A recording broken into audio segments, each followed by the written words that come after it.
Prepare for landing. Dropping anchor.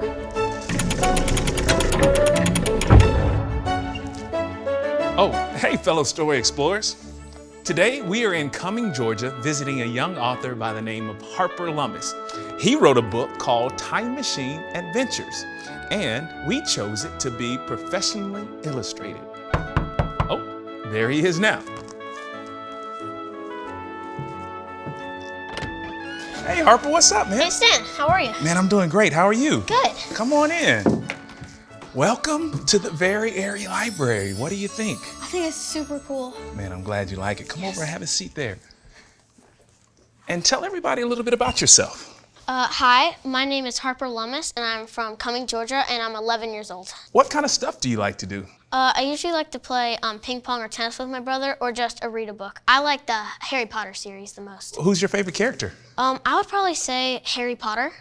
That's a great character, Harry Yes, Potter, for yes. sure. So you wrote a book as well. Can you tell us a little bit about your book? Yes, so it's about two kids who are throwing a frisbee, and one of them throws it a bit too far in the forest. Okay. And while they're looking for it, they find a time machine and go back to meet dinosaurs. Oh, wow. That Yes. sounds like an awesome story. It is. So you must have a favorite dinosaur. Who's your do. favorite dinosaur? I would probably say a velociraptor because they're really small like me, so I kind of like compared them to me too. So. And you're ferocious too like that? Yes, right? yes. Awesome, love it, man. What was your inspiration for writing your book? When I was little, I was really interested in dinosaurs and time machines, and I liked any of like dinosaur books and time machine books, and I kind of wanted to join those two books together and make one. Harper, I love that. Inspiration comes from everywhere. Yes. So tell us, what was the hardest part when you were writing this book? I would probably say maybe like thinking of the idea, because you're trying to think of like the perfect idea for your book, because you don't want it to be like copying someone, Right. Or like you want to make it like interesting so people will stick in the book For sure, for sure. and keep reading it over and over and over. I love that, I love that. And what was your favorite part when you wrote your book? I would probably say drawing the pictures, because when I'm drawing, you can basically draw anything your mind comes to. Yeah, and I can definitely see you're a great artist here. That was your original artwork. Yes.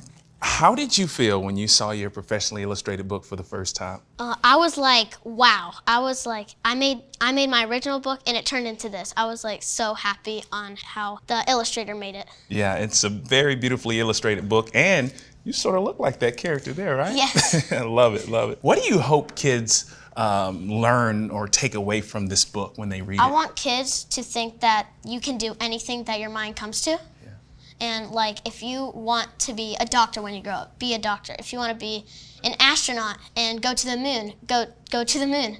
Do anything your mind comes to. Love it. And also, if you want to be an author, you can be an author as well, Yes. just like you. Yes. Love that, man. Thank you so much for joining us, but we have one last thing to do. Are you ready to put your book into the Eternal Library? Yes. right, let's let's do do it.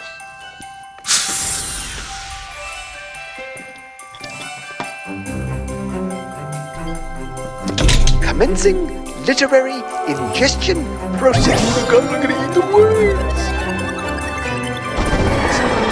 That's awesome. Process complete. That's it for today, fellow story explorers. Always remember to be kind and never judge a book or a person by their cover. See you next time, friends. See you later, guys.